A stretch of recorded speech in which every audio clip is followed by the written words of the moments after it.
Oh yeah. Legend. Honey. Milan Rembo. Oh yeah. Anamira sechi kwekwe. On the action. Ngati kokwe. Ngati sungwe. Mataka ngarangwe. Na dollar vibes. Tinoda jirirangwe. Cause Erasmus. Kufadza vanhu kunge Xmas. Mali busy ku genius. Kungo titete kandi want the purpose. Niri patronas. Net over my wishes. Funda wangu wishes. I'm on a galis. Karare ku Paris. Menya kunge nakis. Tama kunge tennis. On the action. Nchakuseta face. Ndiri chumba yechijuda. Ndakatumwa kuzomisa mabuda. Ndati anu naro no mshuda. Ndaya ndakatsamwa kuti yangu ndakaloda mali B. Ndiyo chumba yechijuda. Ndakatumwa kuzomisa mabuda.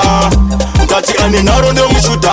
Ndaya ndakatsamwa kuti yangu ndakaloda. Andispa kumanya toti semurikas.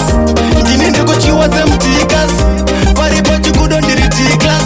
Maclassic ndiri C-class. Ndavaremera chi-BIG. Zvabuda pachena se-BCG. Mali kumeri se-technology. Havandinethe ndochandisa psychology. Ndiri chumba yechijuda. Ndakatumwa kuzomisa mabuda. Ndati anu naro no mshuda. Ndaya ndakatsamwa kuti yangu ndakaloda mali B. Ndiyo chumba yechijuda. Ndakatumwa kuzomisa mabuda. Ndati anu naro no mshuda. Ndaya ndakatsamwa kuti yangu ndakaloda. From zero to hero ndiri kusimuka. Ngoma ndadzadza matini dzakutapuka. Ndini ndiri kuburitsa zviri kutambika. Kungonga pandication. Pepepopa makotondoka kudzokorenda kuteremuka. Ndakatadza kudona kare pandakatarika. Crown mumusoro vakandigadzika. Dollar vibes Milani. Chakuputika batika. Ndiri chumba yechijuda. Ndakatumwa kuzomisa mabuda. Ndati anu naro no mshuda.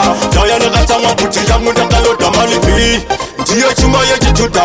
Ndakatumwa kuzomisa mabuda. Ndati anu naro no mshuda. Ndaya ndakatsamwa kuti yangu ndakaloda. Oh yeah. Anamira sechikwekwe. On the action. Ngati kokwe. Ngati sungwe. Matsaka ngarangwe. Na dollar vibes. Tinoda chirirangwe. Cause Erasmus. Kufadza vanhu kunge Xmas. Mali busy ku genius. Kungo titete kandi want the purpose. Niri patronas. Net over my wishes. Funda wangu wishes. I'm on a galis. Karare ku Paris. Menya kunge nakis. Tama kunge tennis. On the action. Nchakuseta face. Ndiri chumba yechijuda.